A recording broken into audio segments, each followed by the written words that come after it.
Hi students, I'm Una. And I'm Scott.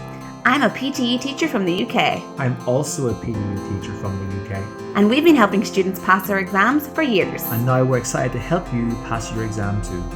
Welcome to the Swoosh English PTE podcast. Let's get started.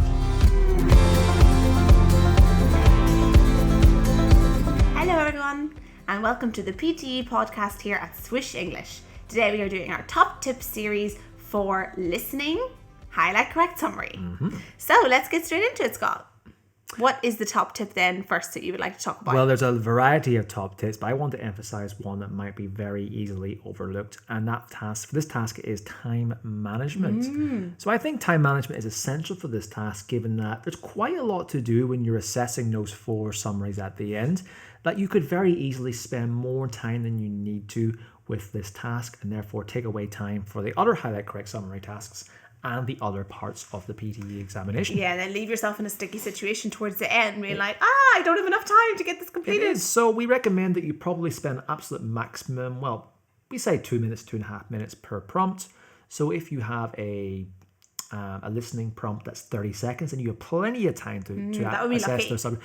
Very lucky. More than likely it's going to be between 60 and 90 seconds overall, which then gives you about a minute to a minute and a half to really select your summaries. We think probably 60 seconds would be sufficient to do it if you're obviously gotten your listening skills up to speed. Your notes are good. Your notes are good. Your summarizing techniques are good as well. So make sure that you do obviously time yourself. Remember, it isn't automated. You have to push the next button to go forward into the next task. So make sure you're aware of how much time you have spent, how much time you should be spending on these tasks. Definitely. What would be your second tip for this? So the other thing is, don't just listen for key words, listen for key points and make sure that you aren't fooled by some of those keywords being present in the listening. Perhaps you look at one of the summaries you looked at it in the time before and you hear that word and you think, oh, surely that one is incorrect. Maybe it's like a detail that you think, oh yes, that one's definitely correct. But don't be fooled. Sometimes there will be, that will occur, and these are distractor options. There is one little detail as you listen on that makes it different or makes it incorrect. Right. So yeah, don't fall for distractor options is what I'm saying.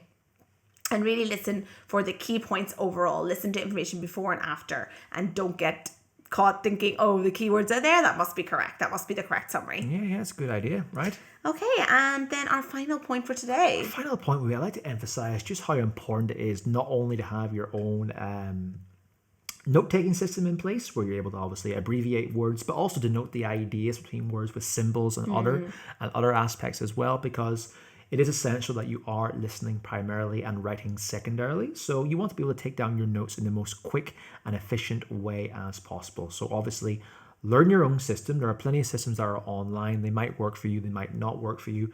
But that's why it's important for you to practice that and apply it to yourself. Yeah. And not only obviously understand how they use, but actually practice applying them as well. Definitely get lots of practice with your actual note system. Yeah. Making sure that you remember, if you use an abbreviation, what exactly it means. That could be that could be quite confusing as well. Like you might obviously try using a symbol on the day of the task and you realize, I have no idea what that means. Yeah. I have no idea what that's supposed to be now. I'm lost. Oh dear. Exactly. I have to ignore that. Yeah. But in addition, also having your own abbreviation and symbol system on the go as well is the importance of signposting language for this task.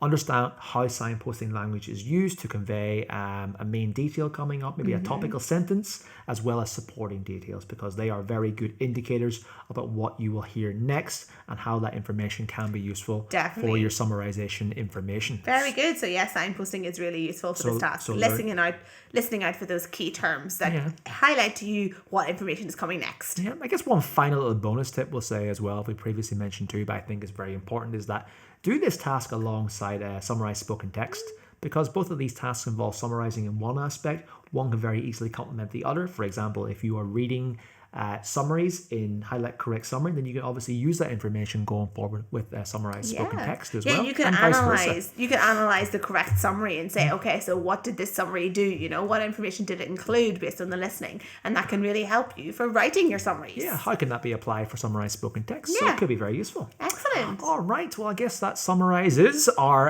highlight correct summary mini podcast today. We thank you for coming and watching, and we hope to see you again for some more PTE podcasts with Swoosh English. Thanks for joining us, guys. Bye-bye. Bye. Are you struggling with your PTE exam preparation? Are you unsure how to get that score of 65, 79, or even 90? Let us help you get there. Please go to pte.swooshenglish.com and enter discount code PTE10 in order to receive 10% discount on any course.